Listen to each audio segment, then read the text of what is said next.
So this is going to be the second part of my series on the foundations of Christianity. In my first video, I kind of gave a segue into this one when I laid out and sort of defended those first philosophical principles upon which I think Christianity can be said to be founded. So in this video, and the next one, or perhaps two, we're going to be going into much more depth as to each one of these first principles and to how they relate ultimately to classical Christianity. As I said in the first one, we're going to tackle Hylemorphism here pretty much, and kind of get into modern realism as well. The two are very inextricably linked together. So first, an explanation of what this doctrine is. I already defined it for you in the first video, but we'll recap a bit. Hylemorphism is best defined in reference to its etymology. Hylemorphism is derivative of two Greek words, hyla and morph. Hyla refers to matter, or the underlying substratum of created being that is receptive to some actuality or form. Form, or morph, refers to the individual actuality of a thing, designating its quiddity, which is a word in philosophy that means like whatness, that is the nature of the thing itself, that whereby a thing is what it is as distinct from some other thing. So it's designating its quiddity as really distinct from some other thing. That's form. Taken together, hyla and morph constitute an essence, or an individual thing. That is a thing essentially composed of an underlying substratum or subject, matter, that is receptive to its quiddity or whatness, and the actual quiddity itself, form. According to this view, essences are merely composed of these two metaphysical principles of nature and nothing more, though indeed many scholastics such as St. Thomas Aquinas have believed there to be essences merely composed of pure subsistent form alone, which would be angels, whereas St. Bonaventure believed that the angels were composed of form and some kind of spiritual matter. Now, this may seem to a lot of people like a disputation over how many angels can dance on the head of a pin, but I submit to you, this kind of debate is much more intellectually stimulating than, I don't know, speculating about how many white males it takes to constitute racial oppression. But I digress. Now, before progressing on to the actual arguments for this doctrine, a clarification is in order for the modern reader as regards the colloquial understandings of the term matter and form. Now, I went into this, or went over this in the first video, but it really doesn't hurt to go over it again. Matter and form must not be understood as referring to these colloquial understandings. Matter, as far as it relates to its Aristotelian definition, does not refer to the aggregate of corporeal objects in space, as is commonly understood. It merely refers to the underlying potency, potentiality, or substratum of that which of itself is receptive to some actuality, or form. Similarly, form is not to be understood as merely referring to a thing's shape, size, or physical limitations. Indeed, these things are no doubt included, but the colloquial sense of the word is not wholly equivocal to the Aristotelian understanding, but form, strictly speaking, as it relates to its Aristotelian definition, refers simply to that actuality of an individuated reality, determining its quiddity and essential limitations, acting as the giver to the receiver that is matter, which considered in itself has no existence, since it is merely potency to reception of its complement. Now that this clarification has been made, it's now appropriate to continue on to just a few arguments in support of this doctrine. The first argument in defense of this doctrine is taken from limitation. Given the principle of participation, whereby a thing's quiddity is its perfection, and its individual existence is an imperfect participation in its quiddity, as a drawn triangle is an imperfect participation in the quiddity of triangularity as such, say, we can derive from this a hylomorphic duality by way of implication. For within the essence of a triangle, there is both its quiddity, whatness, and its participation. If there were no quiddity, then the triangle would not be intelligible to the intellect. And since pure quiddity in itself, which is what we mean by form, is merely an intelligible abstraction, there must also be an actual subject in which the quiddity inheres, or in which the quiddity is received. Thus can we refer to the subject which receives the quiddity, triangularity, by triangularity we mean the quiddity, in which it participates as matter, and the quiddity itself, which serves as the determiner of the subject that makes the triangle truly a triangle, as form. For in truth, the subject that imperfectly participates in triangularity is the potency or potentiality that is receptive to its quiddity, as is implied by the very notion of participation. And the subject is going to be receptive of that specific actuality or quiddity. Now, I think you can see in this triangle example that the subject that's receptive of the quiddity or whatness of triangularity matches pretty perfectly with the definition of matter that I stated above. Similarly, form, as understood through the lens of this illustration, I think is truly appropriate, since by form we mean the actuality or quiddity of the subject that imbues within it intelligibility. Now, one foreseeable objection to this argument could be stated thusly. From what demonstration can it be definitively held that there even exists a quiddity or a whatness or a nature to any given thing? To this this should suffice rather as a preface to moderate realism. One could respond in a variety of ways. I'll give one here. Given the demonstrable reality of change, we can establish with certainty the reality of abstract quiddity or whatness or nature that inheres in the outcomes of change. In order for change to be possible, there needs to be an outcome that in some manner exists already in that which brought about the change in question. For it is impossible for that which does not exist to begin existing ex nihilo, from nothing. For from nothing, from non-being, simply comes non-being. Thus the outcome of a given instantiation of change must already exist in some manner in order for that outcome to be brought about, else that outcome would have come from non-being, which is impossible.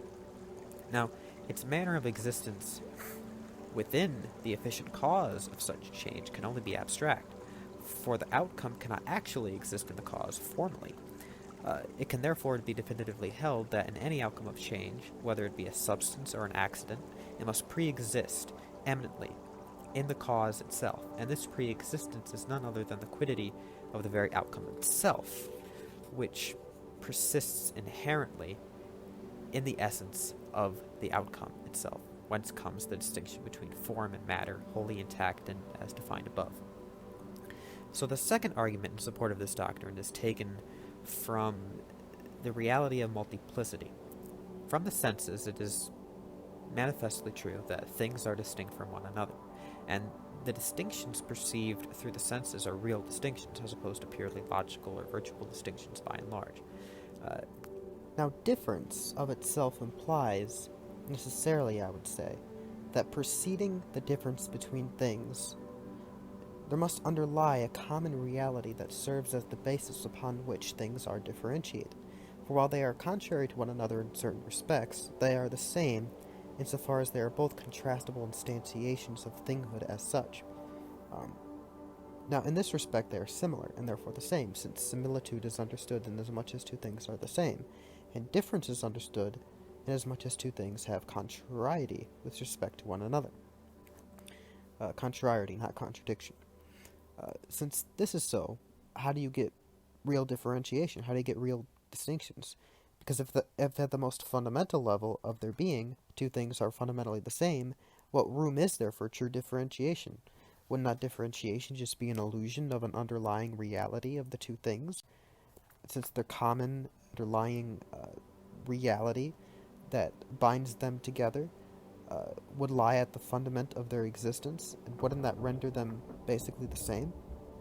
Now, this absurdity can only be avoided if one breaks into two halves every essence, that is, the subject, matter, and the principle of distinguishable quiddity, form. Matter serves as the underlying principle whereby an essence is individuated, and form serves as the principle of distinguishability between one instantiation of individuation and another. Were this not so, then differentiation would be an illusion, and real distinction between actual things would be reduced to absurdity, which is manifestly not the case. Now, to conclude here on Hylemorphism, the doctrine of and by the way, there are a lot more arguments for this, but I'm just giving two here. Maybe I'll present more later down the road on my channel. Now, but to conclude here, Hylemorphism, this doctrine, far from being some long refuted relic of the medievalists, is really a doctrine that I think is very much demonstrable and rationally defensible. From the reality of limitation, that is, the quiddity of a thing being limited by an underlying by the underlying particularity of a thing's imperfect participation in the quiddity, we can divide an essence into two metaphysical hemispheres, the quiddity itself and the individual subject that is going to participate in the quiddity, which is indistinguishable from the traditional definitions of form and matter, respectively. From the reality of change, that is, the reduction of potentiality to actuality, we can establish with certainty the hylomorphic constituency of essences, given the fact of proportionate causality, as I described earlier. And finally, we can establish hylomorphism from the demonstrable reality of multiplicity itself, since the common underlying basis upon which two things are differentiated can only be made sense of by breaking reality into these two metaphysical hemispheres. So, there is indeed, I think, actually grandeur in this metaphysical picture of the world. It makes room for the existence of God, as I'll discuss later when we tackle natural theology, as well as the basis upon which the natural law conception of ethics is founded, which I think, in my estimation, is the best way to close the is-ought gap in ethics.